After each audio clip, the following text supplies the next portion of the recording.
এখন শোনা যায় সে রসুলের ব্যাপারে কটূক্তি করে, রসুলের ব্যাপারে কটূক্তি করে কিছু লোক। যারা রসুলকে কটূক্তি করে মুসলমান হইয়া, এদেরকে শরীয়তের পরিভাষায় বলা হয় সে মুরতাদ হয়ে যায়। মুরতাদের অর্থ হচ্ছে ফিরে যাওয়া। মুসলমান ছিল, অমুসলিম ছিল, মুসলমান হয়েছে, এরপরে আল্লাহকে অস্বীকার করিয়া, রসুলকে অস্বীকার করিয়া, দিনের কোনো বিধানকে অস্বীকার করে আবার সে জাহান্নামী হয়ে যায়, তাকে মুরতাদ বলে। আর যারা একেবারে ঈমানই আনে নাই তাদেরকে বলে কাফের। আর মুরতাদ এবং কাফের হুকুম, যারা শুধু কাফের, ঈমানই আনে নাই কখনো, ওনাদের সাথে আমাদের আচরণ হবে মহাব্বতের এবং ভালো আচরণের মাধ্যমে ওনাদেরকে ইসলামের দিকে আকর্ষিত করতে হবে। কিন্তু এরপরেও যদি ভালো মতো শুনে, এটি ঈমানের সাথে সম্পর্ক, এরপরেও যদি কোনো মুসলমানের বিরুদ্ধে কাফেররা ষড়যন্ত্র করে মুসলমানকে নিঃশেষ করে দেওয়ার জন্য, এটাকে বলে সন্ত্রাস। এই ষড়যন্ত্র আবার দুই ধরনের। একটা হচ্ছে তথ্য সন্ত্রাস, ইসলামের তথ্যকে বিকৃত করে মানুষের সামনে উপস্থিত করে, মানুষকে ধোঁকা দেয়। আরেকটা হচ্ছে সরাসরি মুসলমানদের নিঃশেষ করে দেওয়ার জন্য সশস্ত্রভাবে তারা পদক্ষেপ গ্রহণ করে। যখন সশস্ত্রভাবে এই দুই সন্ত্রাসকে শরীয়তের পরিভাষায় তখন বলা হবে তাদের সন্ত্রাসী কর্মকাণ্ড দমন করার জন্য ইসলামের শরীয়তে জেহাদের হুকুম দিবে। আর যদি এই ধরনের কর্মকাণ্ড না করে তাহলে তাদের সাথে আমাদের বসবাস, তাদের জান মাল এবং ইজ্জতের নিরাপত্তা দেওয়া মুসলিম শাসকের কর্তব্য। কিন্তু যদি সে মুসলমান হয়ে আল্লাহর রসুলকে গালি দেয়, আল্লাহকে বিশ্বাস না করে, হাদিস কোরআন হাদিসের কোনো বিধানকে লঙ্ঘন করে, অবিশ্বাস করে, কটাক্ষ করে আবার মুরতাদ হয়ে যায়, তার হুকুম হলো হযরত আব্দুল্লাহ ইবনে খাতাল, সে মুসলমান হওয়ার পরে আবার মুরতাদ হয়ে গেছিল। ফতে মক্কার পরে, মক্কা বিজয়ের পরে আল্লাহ রসুল বলছেন যে তোমরা যেখানে আব্দুল্লাহ ইবনে খাতালকে পাবা ফাকতুলুহু, সেখানে তাকে হত্যা করবে, তার কোনো ক্ষমা নেই। যদি কেউ মুরতাদ হয়ে যায়, মুসলমান হওয়ার পরে আবার ধর্মকে ত্যাগ করে, তার ব্যাপারে সারা পৃথিবীর দু একজন আলেম ছাড়া ইমাম আহমদ ইবনে হাম্বল এবং ইমাম মালিক বলেন তাদেরকে কোনো তওবা করার সুযোগ দেওয়া হবে না। ইসলামী সরকার তাকে গ্রেফতার করে তাকে তার উপর মৃত্যুদণ্ড কায়েম করবে, তাকে কতল করা হবে। আর ইমাম আবু হানিফা, ইমাম শাফি সহ অনেক উলামায়ে কেরাম বলেন তাদেরকে 3 দিন সুযোগ দেওয়া হবে তওবা করার। যদি ফিরে না আসে তাহলে তাদেরকে সরাসরি গ্রেফতার করে তাদেরকে কতল করতে হবে। কিন্তু যদি কেউ রসুলকে গালি দিয়ে মুরতাদ হয়, পৃথিবীর দু একজন, সারা পৃথিবীর সমস্ত উলামায়ে কেরাম বলেন তাদেরকে তওবা করার সুযোগ দেওয়া হবে না, সরাসরি তাদেরকে কতল করতে হবে। এর কারণ কি? আল্লামা ইবনে তাইমিয়া আস-সারিমুল মাসলুল আলা শাতিমির রাসূলের মধ্যে লেখে, যদি কেউ আল্লাহকে গালি দিয়ে মুরতাদ হয় তা আল্লাহর হক নষ্ট করছে। যদি আল্লাহর কাছে ক্ষমা চায়, আল্লাহ রহমান রহিম, আল্লাহ ওনাকে ক্ষমা করে দিতে পারেন। কিন্তু যদি কেউ রসুলকে গালি দেয়, এটা নবীর হক নষ্ট হয়, বান্দার হক নষ্ট হয়। যেহেতু রসুল জীবিত নেই, তাই ওনার থেকে ক্ষমা নেওয়ার সুযোগ নাই, তাই তাকে সরাসরি কতল করতে হবে। এটা হচ্ছে ইসলামী আইন। এই আইন কোন মুসলমান, কোন জনগণ হাতে নিতে পারবে না। ইসলামী সরকারের উপর ফরজ, যদি সেই সরকার নিজেকে মুসলমান দাবি করে। আর যদি কোনো মুসলমান তার ইমানি গায়রত থেকে ওই মুরতাদকে কতল করে ফেলায়, ইসলামী হুকুম হলো ওই ব্যক্তিকে সরকার কোনো অপবাদ দিতে পারবে না, কোনো ভৎসনা করতে পারবে না। সে তার ইমানি গায়রত থেকে তাকে হত্যা করছে। এই জন্য আমরা আমাদের সরকারকে দাবি জানাবো যে আপনার উপর আল্লাহ ফরজ করছেন মুরতাদকে কতল করার জন্য। যে গত সপ্তাহে কয়েকদিন আগে ওসি মসরুফ আল্লাহ রসুলের নামে কটাক্ষ করছে, আমরা দাবি জানাই তাকে অতি সত্বর গ্রেফতার করে তার উপর মৃত্যুদণ্ড কায়েম করা হোক। এটা আমাদের ইমানের দাবি। এটা সমস্ত মুসলমানদের হৃদয়ের মধ্যে রক্তক্ষরণ হচ্ছে। আল্লাহ রসুলকে গালি দেয়, উনি আমাদের প্রাণ। মাঝে মাঝে শোনা যায় ইসলামী আইন নাই আমাদের দেশে। ওই দিন একজন বলতেছে, হুজুর এত অপরাধ হইতেছে, আমরা তো শাস্তি দিতেছি, এরপরে অপরাধ কেন কমে না? কারণ মানব রচিত যে আইন, যে অপরাধী সে মনে করে আইনকে ফাঁকি দেওয়া যায়। কেন অনেকে অপরাধ করার পরেও সে বেঁচে যাইতেছে। তাই আমিও হয়তো অপরাধ করে আমিও পার পেয়ে যাব, এই বিশ্বাসে সে অপরাধ করে। কিন্তু যদি দেশের মধ্যে ইসলামী আইন কায়েম থাকতো, সে বিশ্বাস করত যে আল্লাহকে তো ফাঁকি দেওয়ার কায়দা নেই, আল্লাহকে ফাঁকি দেওয়া যাবে না, একজন আমাকে দেখতেছে, ওনাকে ফাঁকি দেওয়া যাবে না। এই জবাবদিহিতার ভয়, এই চিন্তা যখন তার মধ্যে আসতো, সে এমনিই অপরাধ থেকে দমন হয়ে যায়, তো সে আর অপরাধ করতো না। কেন? যখন মানুষ আল্লাহর সামনে জবাবদিহিতার ভয় মানুষকে অপরাধ থেকে দূরে সরাইয়া দেয়, সে যখন নির্জনে থাকবে তখনও সে গুনাহ করবে না, অপরাধ করবে না। এই জন্য তাফসীর ইবনে কাসিরে এক জায়গায় আহমদ ইবনে হাম্বলের কথা বলেন, উনি যখন একা থাকতেন গুনগুন করে একটা কবিতা পড়তেন, ইযা মা খালাউতা আদ-দাহরা ইয়াওমান ফালা তাকুল খালাউতু ওয়ালাকিন কুল আলাইয়া রাকীবু ফালা তাহসাবান্নাল্লাহা ইয়াগফুলু সাআতান ওয়ালা আম্মা তুখফি আলাইহি ইয়াগীবু। হে আমার মন, তুমি একা আছো, এই জন্য চিন্তা করো না তুমি একা আছো। একা আছো এই চিন্তা করে তুমি গুনার মধ্যে মুবতালা লিপ্ত হয়ে যাও না। তুমি এই চিন্তা করো, সবসময় একজন পর্যবেক্ষক তোমাকে পর্যবেক্ষণ করতেছে, ওনাকে ফাঁকি দেওয়া যায় না। এই চিন্তা যদি আমার মধ্যে আনতে পারি, তৈরি করতে পারি, তাহলে আমার থেকে এমনিই অপরাধ কমে যাবে। আল্লাহর সামনে জবাবদিহিতার ভয় যদি আমি এটা আনতে পারি। একজনে বলে যে হুজুর দাড়ি রাখলে, টুপি পরলে বিদেশে যাওয়া সমস্যা, তাইলে আমার বিদেশে যাওয়ার দরকার নেই।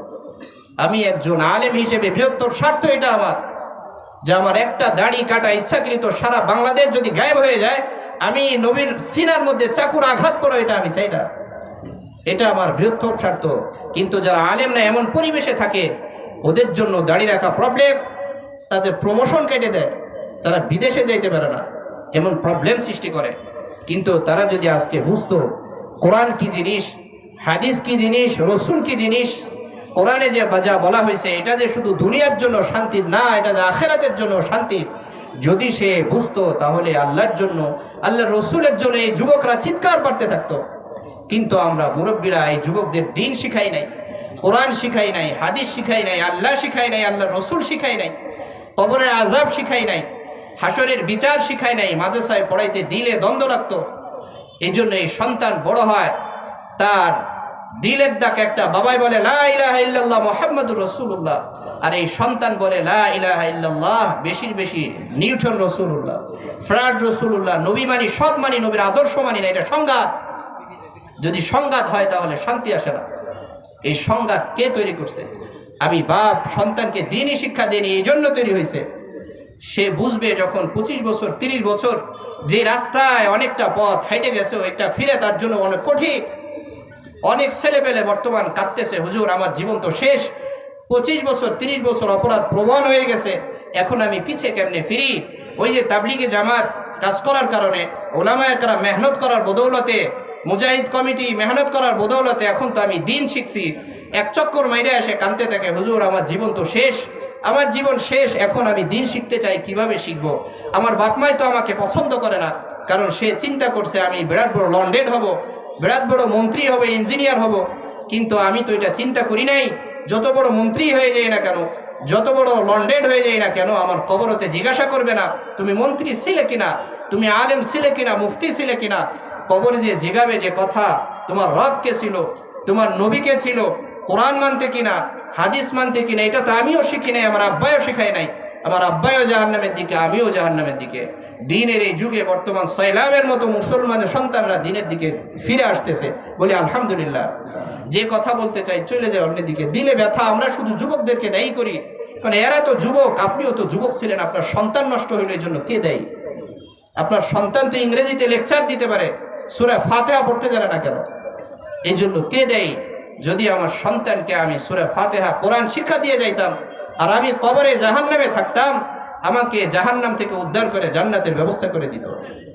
আমি ইমাম সাহেবকে 1000 টাকা দিয়ে তার জানাজা পড়াই, আমার ইমাম সাহেবের কান্না আসে না, কিন্তু আমার ছেলে যদি আমার জানাজা পড়াইতে পারতো, লাশকে সামনে নিয়ে এসে আল্লাহু আকবার বলতো আল্লাহু আকবার মুখ দিয়ে, কিন্তু চোখ দিয়ে অশ্রু ঝরতো, অশ্রু সিক্ত হইতো।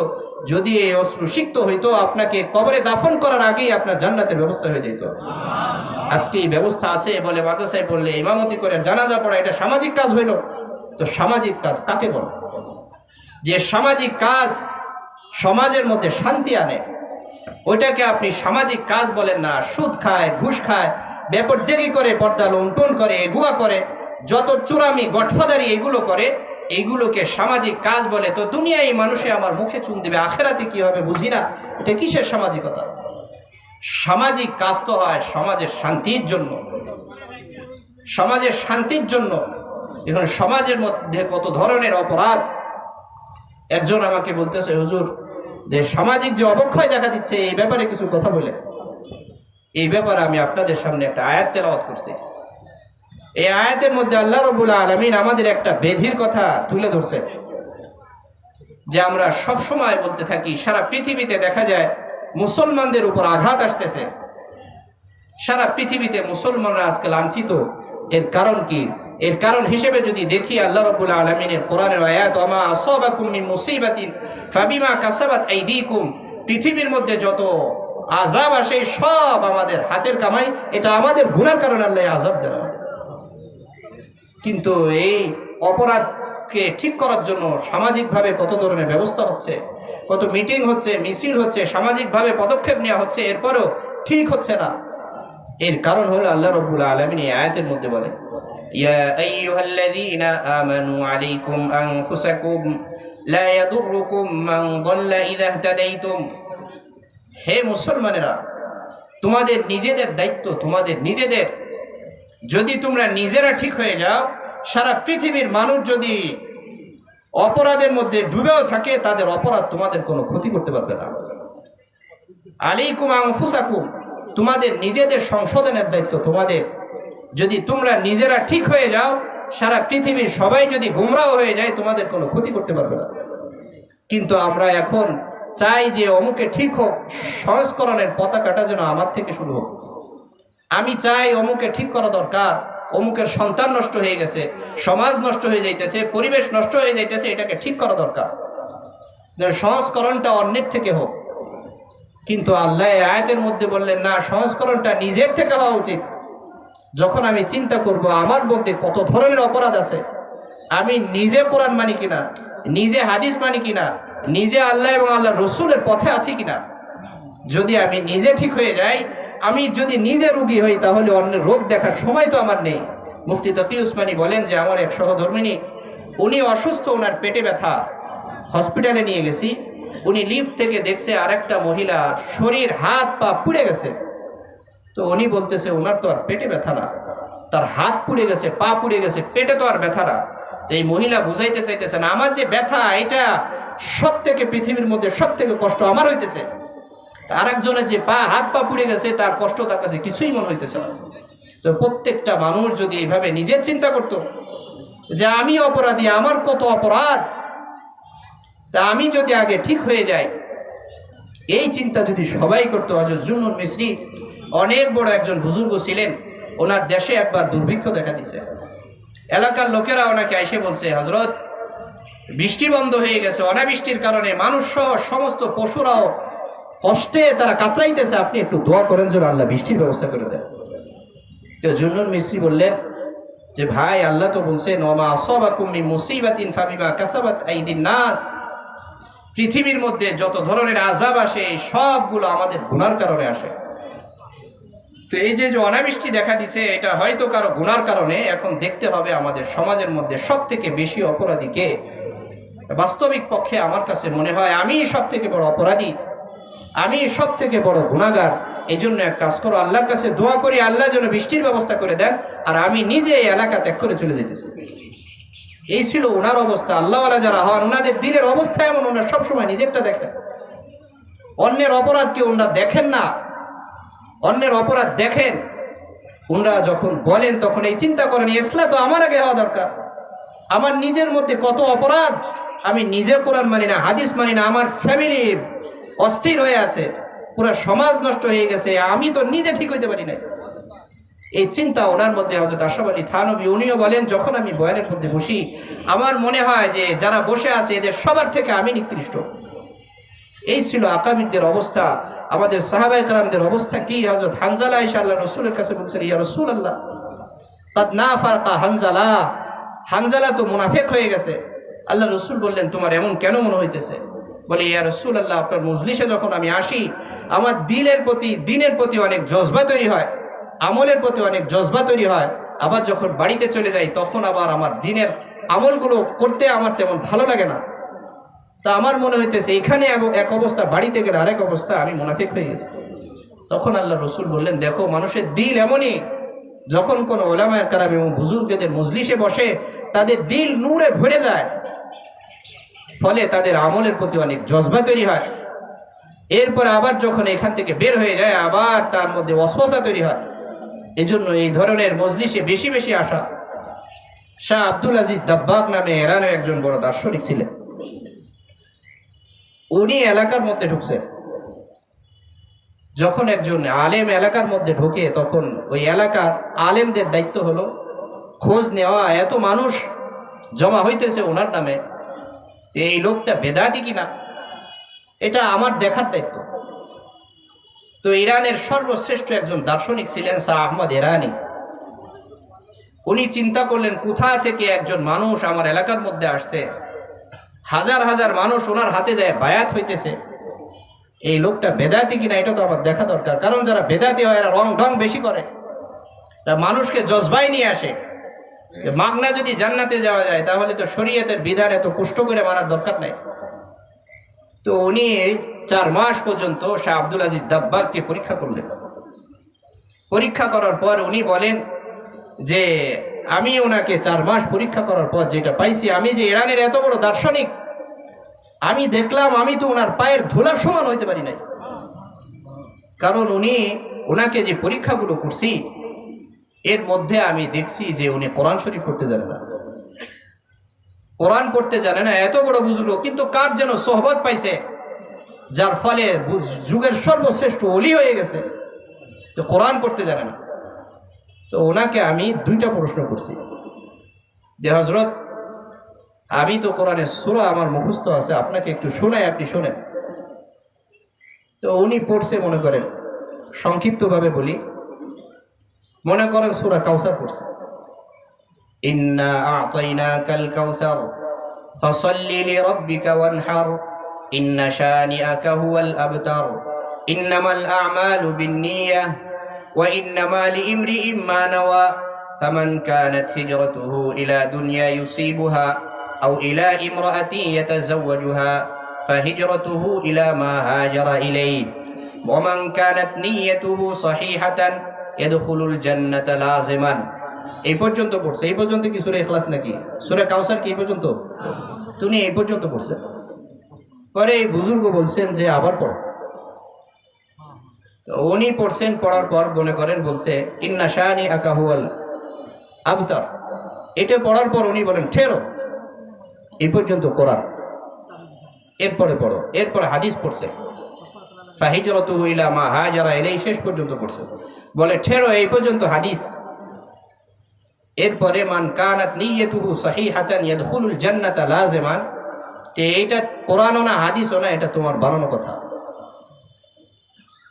পরে উনি আরেকটা প্রশ্ন করছে, হুজুর আল্লাহর রাসূল কিভাবে হাঁটতেন এটা একটু আমাকে হাঁটে দেখান। তো উনি তো আর আলেম না, তো উনি বলছেন যে আমি এটা হাঁটে দেখাইতে পারবো না, আগামীকালকে আইসো, আগামীকাল দেখাবো। পরের দিন উনি আসছে, আইসা জিজ্ঞাসা করছে, হুজুর হাইটে দেখাইতে চাইছিলেন, দেখা। পরে উনি হাইটে দেখাইছে, তো হাদিসের সাথে মিল হয়ে গেছে। তো উনি বললেন এটা তো গতকালকেই দেখাইতে পারতেন, আজকে কেন দেখাইলেন? পরে বলে শোনো, তুমি তো আলেম, আমি তো আলেম না। আল্লাহর রসুল কিভাবে হাঁটতেন এটা তো আলেমে জানে, হাদিসের মধ্যে আছে, শামাইলে তিরমিজির মধ্যে আল্লাহর রসুলের খেলকত বর্ণনা করা হয়েছে।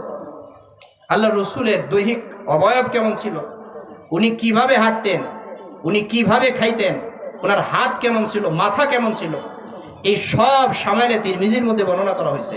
যদি শামাইলে তিরমিজি কেউ পড়ে, বাংলাও আছে, আশা করা যায় আল্লাহর রসুল স্বপ্নের মধ্যে তাকে দিদার দিবেন। তো উনি বলেন যে আমি তো আলেম না, এই হাদিসও জানি না। কান্নামা ইয়ানহাত্তু মিন সাবাবিন, আল্লাহর রসুল হাঁটতেন, যখন মানুষ উপর থেকে নামে মাথা যেমন নিচের দিকে থাকে, উপর থেকে নিচের দিকে নামতেন, ভারী কদমে পা ফেলাইতেন, মনে হইতো যে উপর থেকে নিচে নামতেছেন, এইভাবে হাঁটতেন বিনয়ের সাথে। তো উনি হাইটে দেখাইছে, হাদিসের সাথে মিল হয়ে গেছে। পরে বললেন যে গতকালকে কেন দেখাইলেন না? বলেন দেখো আমি তো আলেম না, গতকালকে যখন তুমি আমাকে জিজ্ঞাসা করছো তখন আমি রাতের বেলা নামাজ পড়ছি, এরপরে আল্লাহর কাছে দোয়া করছি, আল্লাহ রসুলের উপরে দুরূদ পড়ছি, ফলে আল্লাহ রসুল স্বপ্নের মধ্যে আইসে আমাকে হাইটে দেখাই দিছে, ফলে আমি তোমাকে দেখাই দিলাম এইভাবে আল্লাহ রসুল হাঁটতেন। তো উনি বললেন যে তাইলে আমি যে কোরআন তেলাওয়াত করলাম আপনি কিভাবে বুঝলেন এটা কোরআন এটা হাদিস? তো বললেন যে দেখো তুমি যখন কোরআন পড়ো তো তোমার জবান দিয়ে নূর বের হইতে থাকে, তখন আমি বুঝি এটা কোরআন। এরপরে যখন হাদিস পড়ো তখনও দেখি বুঝি যে তোমার জবান দিয়ে নূর বের হইতেছে, তখন বুঝি এটা হাদিস। আর যখন তোমার নিজের কথা বলো নূর বের হয় না, তখন বুঝি এটা তোমার কথা না, হাদিসও না, হাদিসও না, কোরআনও না, এটা তোমার বানানোর কথা। তো বুঝলাম নূর বের হয়, তো কোরআন পড়লে নূর বের হয় বুঝলাম, হাদিস পড়লে নূর বের হয় বুঝলাম, পার্থক্য কেমনে করে? উনি বলেন দেখো যখন কোরআন পড়ো তখন যে নূরটা বের হয় এটা সূর্যের আলোর মতো, এরপরে যখন হাদিস পড়ো যে নূরটা বের হয় এটা চন্দ্রের আলোর মতো, তখন আমি বুঝি এটা কোরআন এটা হাদিস, এটা বুঝি। এরপরে উনি এই হুজুরকে পায়ে পড়ে গেছে যে হুজুর আমার ভুল হয়ে গেছে, কি কেন 4 মাস পর্যন্ত তাকে পরীক্ষা করতে গেলাম, যদি বোঝেনি আল্লাহওয়ালা তাহলে তাকে পরীক্ষা করতে নাই, তার পিছনে ছোটা, যদি আমি ছুটতে পারি দিল মারেফাতের নূরে আগুনে পড়বে, মারেফাতের আলোতে আমার দিল নূরান্বিত হয়ে যাবে। আর যদি পরীক্ষা করতে যাই, ওনাকে আইসা যে পরীক্ষা করছে উনি বুঝছেন যে সে কোরআন পড়তেছে হাদিস পড়তেছে, আমি তো জানি না নূর বের হইতেছে এটা আমি বুঝতেছি। জুনায়েদ বাগদাদিকে এক ইহুদি এসে জিজ্ঞাসা করছে, হযরত যে আল্লাহর রাসূল তো বললেন ইত্তাকু মিন ফিরাসাতিল মুমিন ফাইন্নাহু ইয়ানজুরু বিনূরিল্লাহ, যারা আল্লাহওয়ালা হয়, যাদের মারেফাতের দিল অন্তর্দৃষ্টি খুলে যায়, তারা আল্লাহর সাহায্যে আল্লাহর নূর দ্বারা এমন কিছু দেখে যেটা আমি দেখি না, আপনি দেখেন না। এই যে আল্লাহর রাসূল আপনাদের নবী বললেন যারা আল্লাহওয়ালা, ওনাদের দিল খোলা, বসিরতওয়ালা, অন্তর্দৃষ্টি দিয়ে ওনারা সব কিছু দেখেন। আমি আপনার কাছে আসছি, কোন নিয়তে আসছে আপনি একটু বলেন। এটা বলার পরে জুনায়েদ বাগদাদি বলেন তুমি হাদিস বুঝতে আসছো আমার কাছে? বলছে হ্যাঁ হাদিস বুঝতে আসছি। পরে বলো লা ইলাহা ইল্লাল্লাহু মুহাম্মাদুর রাসূলুল্লাহ। এটা বলার সাথে সাথে ইহুদি বলে লা ইলাহা ইল্লাল্লাহু মুহাম্মাদুর রাসূলুল্লাহ। এটা বলার পরে বলছে হুজুর এখন বুঝান, হাদিস বুঝান। তা হাদিস এখনো বোঝো নাই? বলে না বুঝি নাই। তাই তুমি যখন আমাকে পরীক্ষা করার জন্য আসছো যে হাদিসের অর্থটা কি, যারা আল্লাহওয়ালা হয় ওনারা সব কিছু দেখে, আমরা যা দেখি না। তো তুমি যেই আমার সামনে আসছো তখন আমি দেখে বুঝছি যে তুমি আমাকে পরীক্ষা করার জন্য আসো নাই, তুমি ঈমান গ্রহণ করার জন্য আসছো। তাই তোমাকে দেখে যেই বলছি পড়ো লা ইলাহা ইল্লাল্লাহ মুহাম্মাদুর রাসূলুল্লাহ, ফলে আমার কথা ক্রিয়া হইয়া তোমার দিলের মধ্যে ঈমানের গাছ জ্বালাই গেছে। কালিমাতিন তাইয়্যিবাতিন কাশাজারাতিন তাইয়্যিবাতিন আসলুহা সাবিতুন ওয়া ফারউহা ফিস সামা। ভালো কথা, ভালো কাজ এমন জিনিস যেটা আল্লাহ রাব্বুল আলামিনের কোনো বান্দার জবান থেকে বের হয় আর কোনো মানুষের দিলের মধ্যে ঢোকে, তো তার দিলের থেকে যত পচা গন্ধ দুর্গন্ধ কুফরি আছে সব বের হয়ে ঈমানের গাছ তার দিলের মধ্যে উঠে যায়। এই জন্য আমাদের এখানে একজন আল্লাহওয়ালা আসতেছেন, সারা পৃথিবী সারা বাংলাদেশের মধ্যে প্রসিদ্ধ একজন বুজুর্গ নায়েবে আমির শায়েখে চরমনাই, আমরা সবাই চিনি। উনি আসতেছেন, ওনার কথা আমরা মনোযোগ সহকারে শুনবো। যারা আল্লাহওয়ালা হয় ওনাদের কথা মনোযোগ সহকারে যদি আমি শুনতে পারি তাহলে আমার দিল নূরে ভরবে। আর যদি ভালো মতো না শুনি, কলস যদি বন্ধ থাকে তাহলে পানি বের হয়ে আশপাশে কাদা করে কলস ভরতে পারে না। তাই আমরা দিল ঠিক করে বসবো, যেন আমরা আমাদের এখানে আসতেছেন মেহমান, আমরা যেন ওনার কদর করতে পারি। যে এই জন্য যে আল্লাহ রসুল সাল্লাল্লাহু আলাইহি ওয়াসাল্লামের যে হাদিস আপনাদের তেলাওয়াত করে শোনাইছি, যে সমাজের মধ্যে আমরা সব সময় বলতে থাকি যে পুরো সমাজ ধ্বংস হয়ে গেছে, আল্লাহ রসুল বলেন, মান ক্বালা হালাকান নাসু ফাহুয়া আহলাকুহুম, যে ব্যক্তি নিজের খবর না নিয়ে শুধু বলে যে পুরো সমাজ নষ্ট হয়ে গেছে অথচ নিজের ফিকির করে না, আল্লাহ রসুল বলেন এই ব্যক্তি সব থেকে বেশি গোমরা, সব থেকে বেশি ধ্বংসী ব্যক্তি। এই জন্য আগে নিজের ফিকির। আলাইকুম আনফুসাকুম লা ইয়াদুররুকুম মান দাল্লা ইযা ইহতাদাইতুম, যদি আমি নিজেকে ঠিক করতে পারি অন্যের গোমরাহি আমার কোনো ক্ষতি করতে পারবে না। এই জন্য সবসময় নিজের ফিকির করা। দৈনিক যেমন ব্যবসার হিসাব করি, তাই আমার দৈনিক আমার ইমানের খোঁজ নেওয়া দরকার, যে কোরআন এবং হাদিসের যে বিধানগুলো 5টি পরিভাষার মধ্যে সীমাবদ্ধ। 1 নম্বর হচ্ছে ইমানিয়াত, যে আমার দৈনন্দিন চলাফেরার মধ্যে আমার ইমান ঠিক আছে কিনা। 2 নম্বর হচ্ছে ইবাদত, নামাজ রোজা এগুলো আমার ঠিক মতো হইতেছে কিনা। 3 নম্বর হচ্ছে মুআমালাত, লেনদেন, হালাল হারাম আমি কিভাবে উপার্জন করি। এরপরে মুআশারাত, সামাজিক, সমাজে যখন চলি আমাদের চলাফেরা মানুষের সাথে কেমন হয়, কোরআন এবং হাদিস অনুযায়ী হয় নাকি আমি সমাজে যে রীতি আছে এটাকে অনুসরণ করে চলি। 5 নম্বর হলো আখলাকিয়াত, আমার চরিত্রের কি অবস্থা। আমি নিজে অপরাধ করি, মানুষের গীবত করতে থাকি, মানুষের কুটনামি করি, অমুকের সন্তান ধ্বংস হয়ে গেছে, অমুক নষ্ট হয়ে গেছে, কিন্তু আমার কোনো ফিকির নাই। এই জন্য আল্লাহ রসুল সাল্লাল্লাহু আলাইহি ওয়াসাল্লাম বলছেন, আল্লাহ রাব্বুল আলামিনও বলছেন যে সবসময় নিজের ফিকির করা, যে আমার মধ্যে কতটুকু পরিবর্তন আসছে। যদি আমি নিজেকে পরিবর্তন করতে পারি তাহলে সমাজের মানুষ যদি অপরাধ করেও তাদের অপরাধ আমার কোনো ক্ষতি করতে পারবে না। এটাই আল্লাহ রাব্বুল আলামিন বলেন, আলাইকুম আনফুসাকুম লা ইয়াদুররুকুম মান দাল্লা ইযা ইহতাদাইতুম, যদি তুমি নিজে ঠিক হয়ে যাও আর সমাজের মানুষের গোমরাহি তোমার কোনো ক্ষতি করতে পারবে না। আল্লাহ রাব্বুল আলামিন যা কিছু বললাম আমাকে আমলের তৌফিক দান করেন, আপনাদেরকেও আমলের তৌফিক দান করেন। আমিন ওয়া আখিরু দাওয়ানা আলহামদুলিল্লাহি রাব্বিল আলামিন। আসসালামু আলাইকুম ওয়া রাহমাতুল্লাহি।